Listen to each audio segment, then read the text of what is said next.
بیان ہوئی، ابھی حالات چل بھی رہے ہیں، لیکن حالات کیوں آتے ہیں؟ یہ کورونا آنے کی کیا وجہ بنی؟ اس وبا کو اللہ تبارک و تعالیٰ نے کیوں بھیجا؟ یہ عذاب ہم پر کیوں آیا؟ ہم مسلمان ہیں تو قرآن اور حدیث کی روشنی میں ہمیں سمجھنا چاہیے، جاننا چاہیے کہ جو بھی حالت دنیا میں آتی ہے وہ اللہ ہی کی طرف سے آتی ہے۔ قرآن میں اللہ نے کہا ما اصاب من مصیبت الا باذن اللہ، کہ کوئی مصیبت دنیا میں نہیں آتی مگر اللہ ہی کی اجازت سے، اللہ کے حکم سے۔ تو دنیا میں جو بھی چیز آتی ہے وہ اللہ ہی کے جانب سے، اللہ ہی کے حکم سے آتی ہے۔ تو یہ عذاب کی شکل میں کورونا کا آنا، اس کی کیا وجہ ہے؟ حدیث میں آتا ہے اللہ کے نبی علیہ الصلوۃ والسلام نے ارشاد فرمایا، پیارے آقا علیہ الصلوۃ والسلام فرماتے ہیں جب دنیا میں زنا عام ہو جاتا ہے، جب دنیا میں بدکاری عام ہو جاتی ہے، جب دنیا میں فحش کاری عام ہو جاتی ہے، ناچ گانا جب دنیا میں عام ہو جاتا ہے، لڑکے لڑکیاں آپس میں نامحرم مرد نامحرم عورتیں ملاقات کرنا جب عام ہو جاتا ہے، اللہ کے نبی علیہ الصلوۃ والسلام نے فرمایا دنیا میں اللہ ایسی بیماریوں کو بھیجتے ہیں جن کا علاج نہیں رہتا، لا علاج بیماریاں دنیا میں آ جاتی ہیں۔ آپ جانتی ہیں، دیکھتی بھی ہوں گی کہ ناچ گانا عام ہو گیا تھا، بلکہ عام ہو گیا ہے، نامحرم مرد عورت کا اختلاط عام ہو گیا ہے، موبائل کے ذریعے سے فحش کاری میں نوجوان لڑکے لڑکیاں مبتلا ہو گئے ہیں۔ تو اللہ تبارک و تعالیٰ نے اس کورونا کو بھیجا کہ اللہ کے نبی علیہ السلام نے فرمایا تھا ایسی بیماری، ایسی وبا دنیا میں آئے گی جس کا علاج نہیں ہے۔ تو ہمارے گناہوں کی وجہ سے، ہمارے گناہوں کی نحوست کی وجہ سے یہ چیز آئی ہے۔ اب وقت آ گیا ہے توبہ کرنے کا، اللہ کو منانے کا۔ کیسے کیسی شخصیات اس 6 مہینے کے اندر دنیا سے چلے گئیں، کیسے حالات آئے، 40 سال والے، 50 سال والے، 60 سال 70 سال کے بوڑھے مساجد کے اندر، اور اسی طرح جب ملاقات ہوتی ہے تو کہتے ہیں کہ 70 سال کی زندگی میں کبھی ایسی حالت نہیں آئی تھی، کبھی ایسا دور ہم نے نہیں دیکھا کہ اس طرح دنیا اچانک رک گئی ہو، کہ پوری دنیا اچانک رک گئی، ایسا دور کبھی ہم نے اپنے 70 سالہ زندگی میں نہیں دیکھا۔ مطلب یہ ہے کہ 70 سال سے حالات نہیں بگڑے تھے، اب بگڑے ہیں، یہ ہے کہ اب گناہ زیادہ ہو گئے، عام ہو گئے۔ توبہ کرنا چاہیے، اللہ کو منانا چاہیے کہ دنیا میں حالات آتے ہیں ہمارے گناہوں کی وجہ سے، ہماری نافرمانیوں کی وجہ سے۔ تو سب سے پہلی چیز توبہ، اللہ کو، اور توبہ بھی وہی بندہ کرے گا جو اپنے آپ کو گنہگار سمجھے گا۔ توبہ بھی وہی اللہ کی بندی کرے گی جو اپنے آپ کو گنہگار سمجھے گی کہ یہ کورونا میری وجہ سے آیا ہے، میرے گناہوں کی وجہ سے یہ وبا دنیا میں آئی ہے۔ ایسے سمجھیں گے تو پھر توبہ کرنا آسان ہو جائے گا۔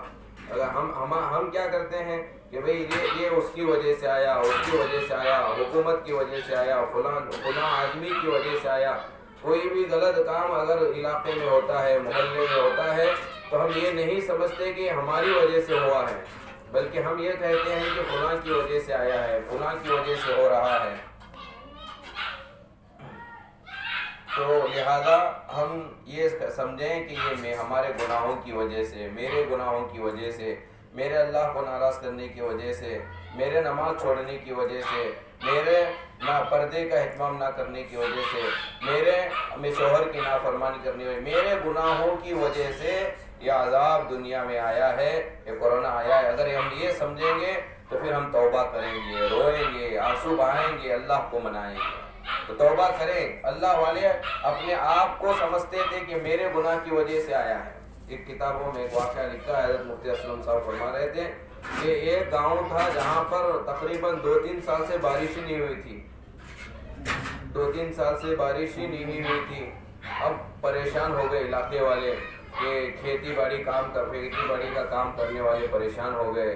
پریشان ہو کر اس گاؤں میں ایک اللہ والے تھے، ان کے پاس چلے گئے، پورے گاؤں والے چلے گئے کہ جا کر کہنے لگے آپ اللہ والے ہیں، آپ نماز پڑھتے ہیں، روزہ رکھتے ہیں، آپ جانتے ہیں 2-3 سال ہو گئے ہمارے علاقے میں بارش ہی نہیں ہوئی، پھر ہم کھیتی باڑی والے پریشان ہیں، فصل نہیں آئے گی، پھر کھانے کا بڑا مسئلہ بن جائے گا۔ آپ اللہ والے ہیں، دعا کریں اللہ بارش برسائے۔ اللہ والے سمجھ کر یہ گئے، جا کر دعا کی درخواست کی، ریکویسٹ کیا کہ آپ ہمارے لیے دعا کریں کہ اللہ بارش برسائے۔ اللہ والے جیسے ہی سنے تو اپنا رومال ہاتھ میں لیا، لوٹا تھا لوٹا ہاتھ میں لیا اور چل پڑے، چلنے لگے۔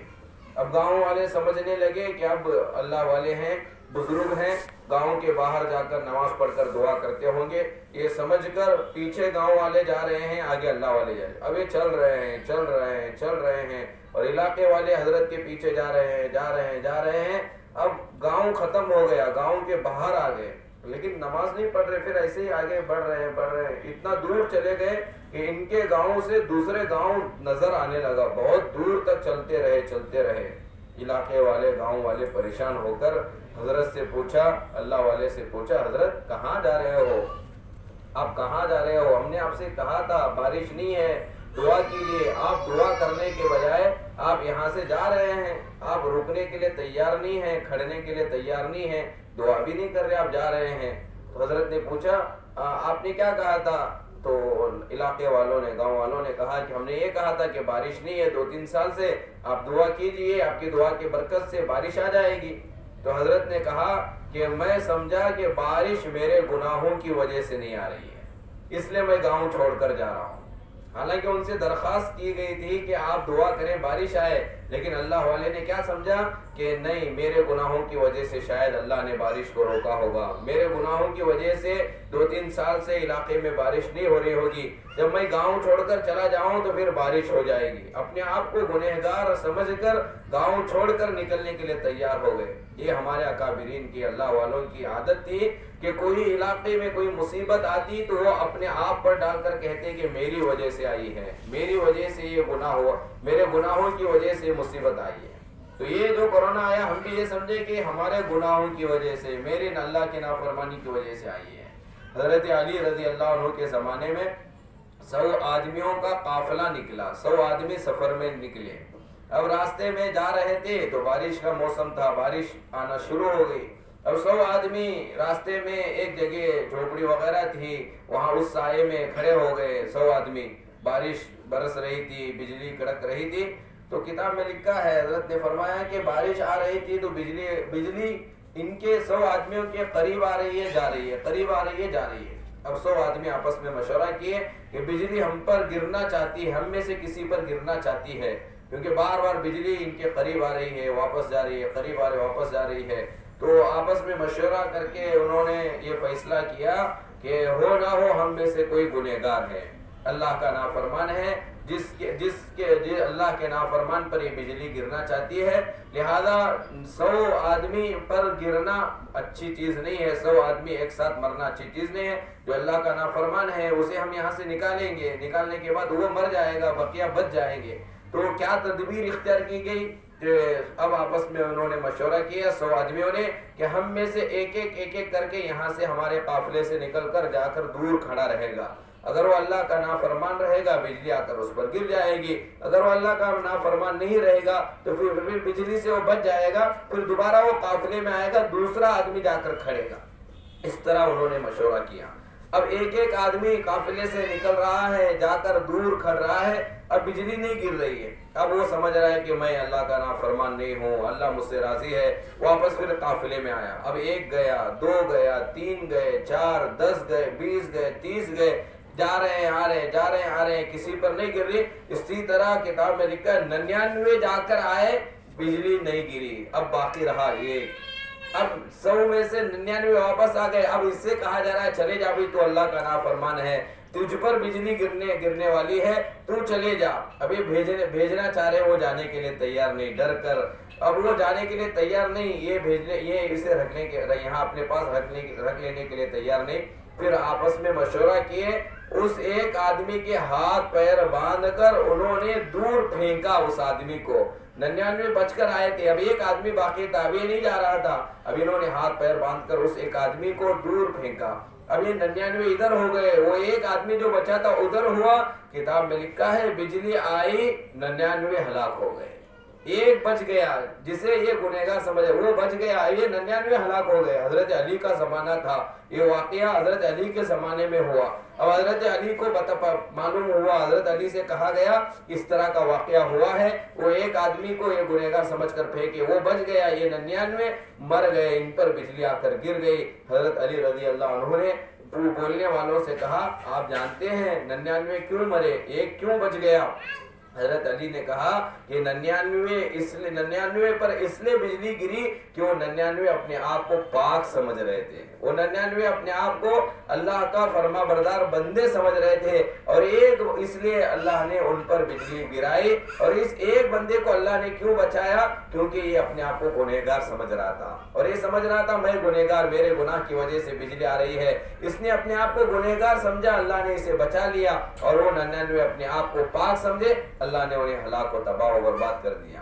تو ہم بھی اپنے آپ کو گنہگار سمجھیں کہ ہماری گناہوں کی وجہ سے حالات آ رہی ہے، ہمارے گناہوں کی وجہ سے یہ کورونا آیا ہے، ہم اپنے آپ کو گنہگار سمجھ کر توبہ کریں گے، روئیں گے، گڑ گڑائیں گے، اور سچی پکی توبہ کریں گے۔ اے اللہ ہمارے سے نافرمانی ہوئی، ناقدری ہوئی، کہ اللہ تعالیٰ کسی نعمت کو چھینتے ہیں تو ناقدری کی وجہ سے، جب کسی چیز کی اہمیت ہمارے دل میں نہیں رہتی، اس کی قدر ہمارے دل میں نہیں رہتی، تو اللہ تعالیٰ بھی اس چیز کو ہمارے پاس نہیں رکھتے، اللہ چھین لیتے ہیں۔ ناقدری ہونے لگی، نمازوں کی ناقدری، اذان ہو جاتی تھی نماز نہیں پڑھتے تھے۔ یہاں پہلے تو اذان ہوتی تھی، مستورات اپنا دوپٹہ پلو وغیرہ اوڑھ لیا کرتی تھی، لیکن اللہ اذان کی اتنی ناقدری ہوئی، اب ادھر اذان ہو رہی ہے دوپٹہ ایسے ہی گرا پڑا ہے۔ اب اذان کی ناقدری، مرد حضرات فرض نماز کی جماعت کے ساتھ چھوڑ کر نماز پڑھنا، اس کی ناقدری ہو گئی۔ حرمین شریفین کی ناقدری ہو گئی، عمرے کے لیے لوگ جا رہے ہیں، 100 جا رہے ہیں، 1000 جا رہے ہیں، محلے سے جا رہے ہیں، شہر سے جا رہے ہیں، لیکن کعبۃ اللہ کے سامنے جا کر رونا تھا، عاجزی اختیار کرنا تھا، گڑ گڑانا تھا، لیکن کیا ہو رہا تھا؟ کعبۃ اللہ کے سامنے جا کر موبائل فون کے ذریعے سے فوٹو لیا جا رہا ہے، ویڈیو کالنگ کی جا رہی ہے۔ کعبۃ اللہ کی ناقدری ہوئی، اللہ کے نبی کے روزے کے پاس جا کر، نبی علیہ الصلوۃ والسلام کے قبر مبارک کے پاس جا کر رونا تھا، درود پڑھنا تھا، سلام پڑھنا تھا، لیکن وہاں جا کر بھی فوٹو لیا جا رہا ہے۔ نبی علیہ الصلوۃ والسلام کی قبر کی طرف پیٹ کر کر فوٹو لی جا رہی تھی۔ تو اللہ تعالیٰ کو یہ ادا پسند نہیں آئی، یہ چیزیں پسند نہیں آئی، اللہ نے حرمین شریفین کے دروازے ہمارے لیے بند کر دیے۔ جانا چاہتے تھے کتنے اللہ کی بندیاں، کتنے اللہ کے بندے اس سال حج کرنا چاہتے تھے، عمرہ کرنا چاہتے تھے، لیکن ہماری ناقدری کی وجہ سے اللہ نے حج کے دروازے کو، کعبۃ اللہ کے دروازے کو ہمارے لیے بند کر دیا۔ عمرے کے لیے ابھی بھی کتنے لوگ جانا چاہتے ہیں لیکن نہیں جا سکتے، اجازت نہیں ہے، یہ ہماری ناقدری کی وجہ سے۔ ہم نے اللہ کی نعمتوں کی ناقدری کی، ہم نے اللہ کو ناراض کیا۔ مسجد جا کر نماز پڑھنا چاہتے تھے لیکن نہیں جا سکتے تھے۔ دیکھا آپ نے دیکھا ہوگا لاک ڈاؤن میں مساجد بند کر دیے گئے، جانا چاہتے تھے نماز پڑھنے کے لیے لیکن جا نہیں سکتے تھے، کیوں؟ مسجد کی ناقدری ہوئی، اللہ نے مسجدوں کو بند کروا دیا۔ عیدگاہ کی ناقدری ہو گئی، عید کی نماز آج مسلمان گھروں میں نماز ادا کیے، عیدگاہ نہیں جا سکے، یہ عیدگاہ کی ناقدری ہے، مسجد کی ناقدری ہے۔ جمعہ کی نماز کے لیے مرد حضرات تاخیر سے آتے تھے، اللہ نے جمعہ کی نماز کی ناقدری کی وجہ سے جمعہ بھی گھر میں پڑھنا پڑا۔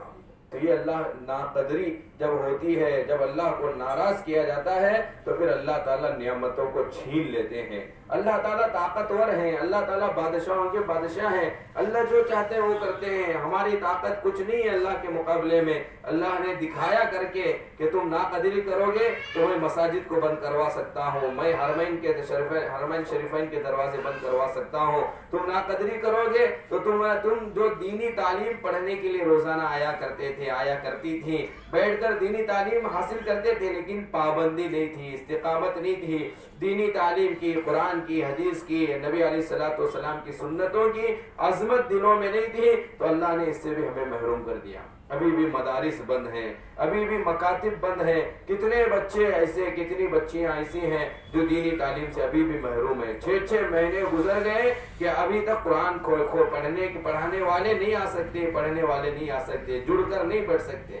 کہ ہماری ناقدری کی وجہ سے اللہ نے ان نعمتوں کو چھینا ہے۔ لہذا محترم خواتین، سب سے پہلی چیز یہ ہے کہ 6 مہینے کے بعد دوبارہ جب ہمارا مکتب شروع ہونے جا رہا ہے، پھر دوبارہ اللہ نے ہمیں جڑنے کا موقع دیا ہے، ہم اس کی قدر کریں۔ ایسا نہ ہو کہ اللہ نے ایک مرتبہ ہمیں تھوڑا جھٹکا دے کر سمجھایا ناقدری کرو گے محروم کر دوں گا، پھر ناقدری کریں گے پھر اللہ محروم کر سکتا ہے، ہمیشہ کے لیے محروم کر سکتا ہے، لہذا ناقدری نہ کریں، قدر کریں۔ اپنا کوئی بھی کام کیوں نہ ہو، کتنا اہم کیوں نہ ہو، اسے ہم پسے پشت ڈال کر، ہم اسے تھوڑی دیر کے لیے بند کر کے، تھوڑی دیر کے بعد کرنے کی نیت کر کے ہم مکتب آیا کریں، پابندی سے آئیں، روزانہ تھوڑا ہی کیوں نہ ہو لیکن پابندی سے آنا ضروری ہے، استقامت ضروری ہے۔ ایک دن آ گئے 3 دن چھوڑ دیے، ایسے آنے والوں کی پڑھائی میں برکت نہیں رہتی۔ مدارس میں جب ہم پڑھتے تھے تو ہمارے اساتذہ پڑھانے والے ہمیں کہتے تھے اگر کوئی مدرسے کا بچہ بچی پڑھنے والی پڑھنے والا ایک دن اگر پڑھائی چھوڑ دے گی، ایک دن غیر حاضر رہے گی، بلکہ ایک دن نہیں ایک پیریڈ میں ایک سبجیکٹ میں اگر غیر حاضر رہیں گے، اللہ تعالیٰ 40 دن کی برکت کو اٹھا لیتا ہے۔ اب 40 دن کی برکت جب ختم ہو گئی تو پھر پڑھنے میں کیا برکت ملے گی؟ نہیں ملے گی۔ اس لیے پابندی، استقامت کے ساتھ آنا، پابندی کے ساتھ آنا، پردے کے ساتھ آنا۔ مستورات جب آ رہی ہیں، کورونا کا ماحول ہے، لہذا نقاب تو ڈالے ہوئے رہتے ضرور ہیں لیکن احتیاطی تدابیر اختیار کرنے کے لیے کہا جا رہا ہے، ساتھ میں ماسک لانا بھی ضروری ہے، سینیٹائزر کا بھی انتظام رہنا چاہیے۔ مکتب کے اندر ذمہ داروں نے یہ فیصلہ کیا ہے مشورے میں کہ مکتب میں سینیٹائزر رکھا جائے گا، لہذا سینیٹائزر کا بھی استعمال آپ کو کرنا ہے، اور اسی طرح مکتب کے اندر آتے ہوئے ساتھ میں ماسک لانا۔ یہاں آ کر اگر آپ نقاب کھولیں گے تو پھر ماسک پہن کر آپ پڑھیں گے اور دور دور بیٹھ کر پڑھیں گے، مل مل کر نہیں پڑھیں گے۔ اگر مستورات میں سے کوئی بیمار ہو گئی، سردی بخار زکام کھانسی سوکھی کھانسی اور اسی طرح گلے میں درد ہے، اگر اس طرح کی کسی کو بیماری ہے تو پھر وہ چھٹی کرے، گھر میں رہیں، نہ آئے، کیونکہ احتیاطی تدابیر ہمیں اختیار کرنے کے لیے کہا جا رہا ہے۔ کوئی بیمار ہے مستورات تو مکتب نہ آئے، وہ گھر میں رہے، جب آرام ہو جائے شفا یاب ہو جائے پھر مکتب آنا۔ ایسا نہ ہو کہ کسی ایک کی وجہ سے سارے بیماری میں ملوث نہ ہو جائیں اور دوسرے خواہ شک کرنے لگتے ہیں، لہذا اگر کوئی مستورات بیمار ہے پھر بھی وہ اس کے باوجود آ رہی ہے، اسے سمجھائیں، اسے حکمت کے ساتھ کہیں 2-3 دن آپ چھٹی کر لیں، آپ کو دوبارہ پڑھایا جائے گا، آپ کا سبق ناگا نہیں ہوگا، آپ کو دوبارہ پڑھایا جائے گا، یاد دلایا جائے گا، لہذا احتیاطی تدابیر کے ساتھ مکتب شروع کرنے کے لیے مشورے میں کہا گیا ہے۔ آج ترغیبی بات طے کر کے یہ اعلانات کرنے کے لیے کہا گیا کہ کل سے پابندی کے ساتھ مکتب آیا کریں۔ جو آپ کا معمول تھا 3:30 سے لے کر عصر تک، وہی وقت ہے آپ کے مکتب کا، 3:30 ہونے سے پہلے جڑنا چاہیے، اور جتنی مستورات جو آتی تھی آج نہیں آئی ہے انہیں دعوت دیں، مکتب شروع ہو گیا ہے، نئی مستورات کو بھی دعوت دیں کہ قرآن پڑھنے سیکھنے کے لیے، قرآن پڑھنے آتا ہے مکتب آئیں گے، حدیث سیکھنے کے لیے، قرآن سیکھنے کے لیے، مسائل سیکھنے کے لیے، دینی تعلیم سیکھنے کے لیے مکتب شروع کیا گیا ہے، لہذا آئیں،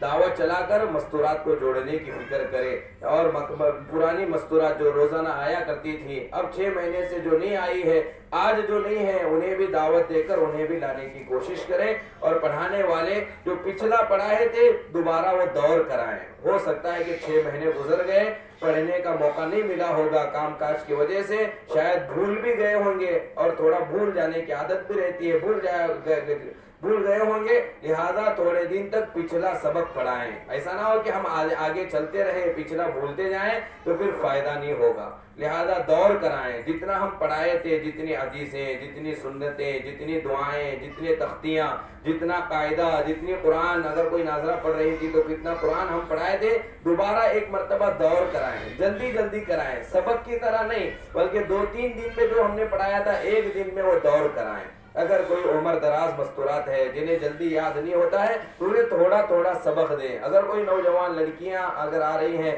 انہیں تھوڑا زیادہ سبق دیں، لہذا اس طرح مکتب کی ترتیب بنا کر دوبارہ شروع کریں۔ پھر دوبارہ وہی عرض کرنا ہے کہ سینیٹائزر کا انشاءاللہ انتظام کیا جائے گا، اس کا استعمال کریں، ماسک کا استعمال کریں، اور اسی طرح دور بیٹھیں، بیمار اگر کوئی ہے تو انہیں 2-3 دن کے لیے چھٹی دیں، مکتب پابندی سے آنے کی کوشش کریں۔ اور دوسرا ایک خاص اعلان یہ ہے کہ کورونا کے دور میں ہمارے باگلکوٹ کے حالات بہت خراب ہو گئے تھے، جتنی بھی انتقال ہوئے کورونا کے، آپ جانتی ہوں گی 39 لوگ مسلمان انتقال کر گئے کورونا کی وجہ سے، 39 کی نماز جنازہ خود میں نے پڑھایا، 39 انتقال کر گئے، حالات بہت بگڑے ہوئے تھے، اگر کوئی کیروڑی کے اندر اگر کوئی انتقال کر جاتا، حالات میں 2 منٹ آپ کو سنا رہا ہوں کہ کیروڑی کے سے لے کر میت کو، جنازے کو بلال قبرستان تقریباً 1.5 کلومیٹر کا فاصلہ ہے.